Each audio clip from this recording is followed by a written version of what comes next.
안녕하세요. 하루 필수 말씀 충전 하필큐티 조종환입니다. 오늘 함께 나눌 하나님 말씀은 로마서 1장 1절에서 17절까지 말씀입니다. 그리스도 예수의 종인 나 바울은 부르심을 받아서 사도가 되었습니다. 나는 하나님의 복음을 전하기 위하여 따로 세우심을 받았습니다. 예수 그리스도의 종이라고 바울은 자신을 아주 겸손하게 낮추면서 자기를 소개하고 있습니다. 우리는 바울이 로마서를 통해서 두려워하는 종의 영을 받지 않고 양자의 영을 받았다는 선언을 읽게 될 겁니다. 믿음으로 구원받은 우리의 본질적 상태는 물론 종의 상태가 아니에요. 그런데 또 바울이 이야기하는 것처럼 기꺼이 종이 되어서 예수 그리스도를 섬기는 삶을 살겠노라고 이 자발적 복종과 헌신을 강조하는 이런 모습을 우리가 볼 수가 있습니다. 이 복음은 하나님께서 예언자들을 통하여 성경에 미리 약속하신 것이라고 설명합니다. 바울은 복음을 율법과 예언자들의 증거를 받은 것으로 정리를 합니다. 여기에서만 등장하는 것이 아니라 계속 이제 반복적으로 나타날 텐데, 이 예언자들이라고 하는 것은 우리가 이 구약 등장하는 모든 내용이라고 정리하는 것이 좋습니다. 여기에서 이 예언자들, 이 구약이 말하는 전체의 내용을 통해서 미리 약속하신 것이 있는데, 이 약속하신 것을 하나님께서 신실하게 지키셔서 성취하십니다. 이 약속에 신실하신 하나님께서 성취하신 결과물이 무엇이냐? 그의 아들을 두고 하신 말씀이다 라고 정리합니다. 그러니까 구약에서 약속하신 그 모든 것의 성취는 결국에 이 아들 예수 그리스도에 대한 이야기이고, 예수 그리스도께서 바로 이 구약의 성취, 완성이라는 사실을 우리가 읽게 되는 겁니다.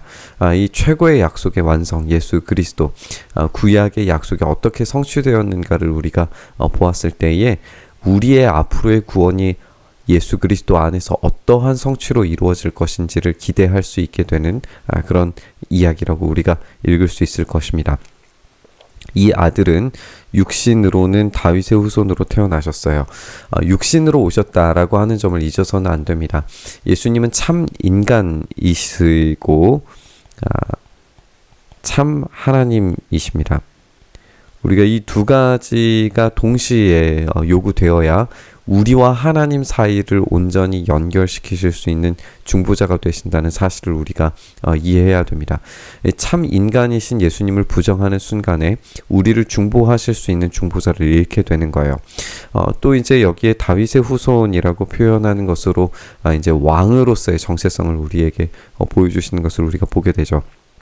그래서 이 육신으로, 인간으로서 왕으로서 우리에게 오신 예수님에 대해서 먼저 설명하고, 성령으로는 죽은 자들 가운데에서 부활하심으로 나타내신 권능으로 이 하나님의 아들로 확정되신 분이시다라고 해서 이 참 인간이시자 참 하나님이시라는 것을 이 두 구절을 통해서 정리하시는 것을 우리가 보게 됩니다. 그래서 예수님은 참 인간이시고 참 하나님으로서 우리를 중보하시는 중보자이심을 분명하게 확인을 할 수 있어요. 따라서 이제 우리가 여기에서 확인할 수 있는 것이 이 부활이라고 하는 것이 얼마나 우리 믿음에서 핵심적인 요소인가를 생각하게 됩니다. 부활이 없다면 우리의 믿음은 헛것이 되고 말 겁니다. 이 부활하심으로써 참 하나님이심을 인증하셨기 때문에 이 확고한 약속의 성취가 이 부활로서 이루어진 것이기 때문에 이 부활하심을 통해서 나타내신 이 약속의 완성 예수 그리스도가 우리의 믿음의 유일한 대상이 될 수 있다는 것을 우리가 보게 되는 거죠. 우리는 그를 통하여서 은혜를 입어 사도의 직분을 받았고, 그것은 우리가 그 이름을 전하여 모든 민족이 믿고 순종하게 하려는 것, 이것이 이제 목적입니다. 예수 그리스도께서 참 인간 참 하나님으로서 인간이 지켜야 할 모든 율법을 성취하시고 그 공로와 혜택을 우리에게 돌려주셨기 때문에 그분을 믿고 순종하는 것이야말로 인간의 죽을 수밖에 없는 상태에서 생명을 얻을 수 있는 유일한 길이기 때문에 이 믿고 순종하게 하는 것, 이것이 사도 바울이 해야 하는 지고한 사명이었다는 거예요. 여러분들도 그들 가운데 있어서 이 믿고 순종하게 하는 대상의 포함되어져 있기 때문에 이 로마 교회가 이 믿고 순종하기 위해서 부르심 받은 사람이 되었다라고 하는 것을 이제 이야기합니다. 나는 로마에 있는 모든 신도에게 이 편지를 쓰고 하나님께서 여러분들을 사랑하셔서 그 거룩한 백성으로 부르셨고 하나님 우리 아버지와 주 예수 그리스도께서 내려주시는 은혜와 평화가 여러분의 있기를 빕니다. 라고 인사를 시작하고 있습니다. 짧은 인사인데도 불구하고 복음의 아주 핵심적인 내용들을 우리가 여기에서 확인을 할 수가 있다는 것이 놀랍습니다. 예수님께서 어떻게 약속을 완성하셨고 예수님께서 오신 것이 이 육신과 또 하나님으로서 어떻게 보이셨는가 이것을 정리했을 때 이분이야말로 우리가 믿고 순종해야 할 유일한 대상이라고 하는 사실을 우리가 읽으면서 이것이 이 인사의 목적 그리고 우리가 사도 바울이 지금 이 편지를 쓰고 있는 이유에 대해서 읽는 방법입니다. 나는 먼저 여러분 모두의 일로 예수 그리스도를 통하여 나의 하나님께 감사를 드립니다. 그것은 여러분들의 믿음에 대한 소문이 온 세상에 퍼지고 있기 때문입니다. 라고 이야기를 합니다.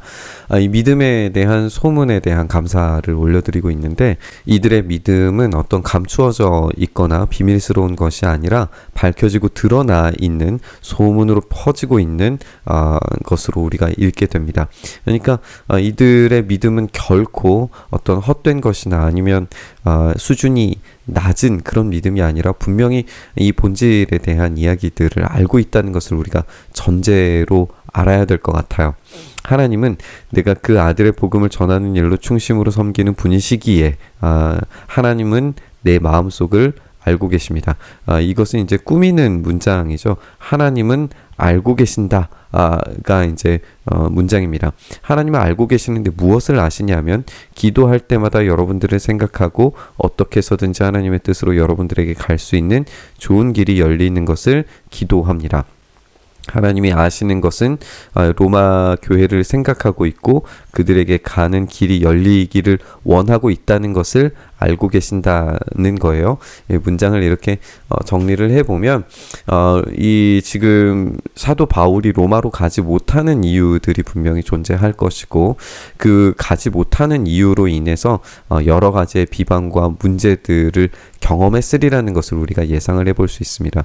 그럼에도 불구하고 이 이방인의 사도로서 로마 교회를 언제나 생각하고 있고 제국의 수도로서의 어떤 로마 교회의 중요성을 생각하고 또 그들에 대한 믿음의 소문에 대해서 생각할 때에 가고 싶지 않아서 간 것이 아니라 어떠한 상황과 사정이 있다는 것을 알아달라라고 하는 이야기로 우리가 읽을 수 있을 겁니다. 내가 여러분을 간절히 보고 싶어 하는 것은 여러분에게 신령한 은사를 좀 나누어 주어 여러분을 굳세게 하려고 하시는 것입니다. 지금 이 신령한 은사를 나누어 주려고 한다라고 하는 것을 우리가 생각해 봤을 때 지금 로마 교회는 사실 굉장히 신실한 사람들이에요. 믿음에 대한 소문이 파다하게 퍼져 있는 그런 교회라는 것을 알고 있습니다. 그럼에도 불구하고 신령한 은사가 필요하고 굳세게 하는 것이 필요하다라고 이야기하고 있는 거예요. 그들이 더욱 향상되어야 할 것으로 이해하고 있는 것이 분명합니다. 사도 바울이 이 로마 교회로 가고자 하는 목적, 이 글을 쓰는 목적이 바로 이것이라는 건데 그들의 뛰어난 믿음에도 불구하고 더욱 성장하고 자라기 위해서 필요한 이 신령한 은사가 무엇일까요? 이 고든 피와 롱네커라고 하는 학자들은 바울이 고린도전서 12장에서 말했었던 어떤 은사들을 구체적으로 지시하려고 했다고 이해하지는 않는 것 같습니다. 그런 어떤 구체적인 은사로서 신령한 은사를 나누어 주려고 했다라고 하기보다는 이 본문 전체가 이 로마서 전체가 이야기하고 있는 것의 핵심을 꼬집으면 이 복음인 것인데 이 복음에 대한 확실한 이해가 이 신령한 은사라고 보는 편이 옳다고 이 두 학자는 주장합니다. 이 로마서가 가지고 있는 풍성한 복음에 대한 해설을 통해서 그들의 믿음이 더욱 굳건해졌으리라는 점을 우리가 의심할 수 없습니다. 그래서 우리가 이 은사가 어떤 영적인 은사였다라고 할지라도 복음이라고 하는 가장 지고한 가치 앞에서 그 어떤 은사라도 하나님을 사랑하고 예수님을 사랑하고 또 이웃을 사랑하는 우리 로마서 12장 이후에 등장하는 어떤 도덕법적인 내용들도 우리가 포함해서 생각을 해본다면 이 복음을 가지고 어떻게 살아내야 할 것인가에 대한 것 이상의 어떤 은사가 필요치 않다는 것을 우리는 이해할 수 있습니다. 고린도전서에서 등장하는 이 수많은 은사들의 이야기, 12장에서 등장하는 은사와 또 14장에서 등장하는 방언과 예언에 대한 이야기, 그 사이에 고린도전서 13장이 이야기하고 있는 이 사랑이 은사의 핵심이라는 것을 생각을 해본다면 결국 이 복음을 사랑함, 이것보다 더 위대한 신령한 은사는 우리가 기대할 수 없으리라는 것을 우리가 좀 생각해 봤으면 좋겠어요. 그래서 이 신령한 은사, 이 복음이 여러분들을 굳세게 하려고 한다라고 하는 것을 우리가 생각하면서 이 본문을 읽었으면 좋겠습니다. 이것은 내가 여러분과 함께 지내면서 여러분과 내가 서로의 믿음으로 서로를 격려를 받고자 하는 것입니다. 형제자매 여러분, 이것을 아시기 바랍니다. 나는 여러분에게 가려고 여러 번 마음을 먹었지만 길이 막혀서 뜻을 이루지 못했습니다. 아까도 살펴본 것처럼 바울은 이 로마의 복음을 전하고 싶은 마음에도 불구하고 이 제국의 수도인 로마에서 복음을 전하지 못하는 어떤 이유가 분명히 있었어요. 그것에 대한 어떤 설명들이 필요한 상황이 있었던 것으로 우리가 분명히 확인이 됩니다. 바울이 로마에 들어가서 복음을 전하지 않은 것 때문에 이제 여러 가지 비판을 받았었다면 그런 문제들에 대해서 적극적으로 해명함과 동시에 여전히 그가 관심을 가지는 복음 전하는 일에 이 로마 교회가 예외가 없다라고 하는 사실을 분명하게 밝히고 있는 것을 우리가 보게 되는 겁니다. 나는 그리스 사람에게나 미개한 사람에게나 지혜가 있는 사람에게나 어리석은 사람에게나 다 빚을 진 사람입니다. 라고 이렇게 이야기하고 있어요. 여기에 그리스 사람과 미개한 사람이 분리가 되고 지혜 있는 사람과 어리석은 사람이 분리가 되어서 그리스 사람과 지혜 있는 사람, 미개한 사람, 어리석은 사람 이렇게 연결이 될 겁니다. 이제 이 두 개의 행을 우리가 뭐 어떤 인종적 문화적 표현으로 우리가 읽을 수도 있겠지만 이것은 어디에서부터 어디까지라고 하는 그들의 관용으로서 모든을 설명하려고 하는 일반적 표현이었어요. 그러니까 그리스 사람에게나 미개한 사람, 지혜 있는 사람이나 어리석은 사람, 이것은 모든 이방인을 표현하는 이야기였습니다. 그런 표현입니다. 당시에 사람들이 생각했던 모든 이방인들에 대한 종합적 표현이라고 우리가 읽을 수 있어요. 그들에게 빚을 졌다라고 이야기하고 있는 겁니다. 이 빚이라고 하는 것은 의무감이라고 이제 생각을 할 수 있을 텐데 이방인의 사도로서 부르심 받은 이 사도 바울이 하나님께 이 부르심 받은 것에 대한 빚을 지고 있다라고 생각하는 거죠. 우리가 앞에서 살펴본 이 종이라고 하는 표현과 같은 맥락의 것이라는 것을 우리가 생각해 볼 수 있습니다. 이 복음을 선포해야 한다라고 하는 빚이었던 거죠. 이방인 전체에 대한 선교를 구상하는 바울에게 로마에 있는 이들도 복음 선포의 대상이 되는 것은 예외가 없었습니다. 그래서 이 간절한 소원은 이 제국의 수도인 로마에 가서도 이 복음을 온전히 전하기를 원한다라고 이렇게 이야기하고 있습니다. 우리는 처음 이 사도 바울의 인사 속에서 매우 깊은 이 복음의 진리와 함께 그 복음에 사로잡혀 있는 한 사도를 발견하게 됩니다.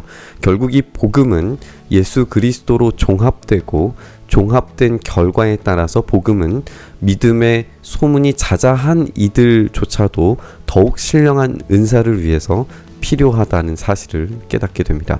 우리는 복음이 필요합니다. 특히나 지금 우리의 시대에 복음은 더욱 간절히 요구됩니다.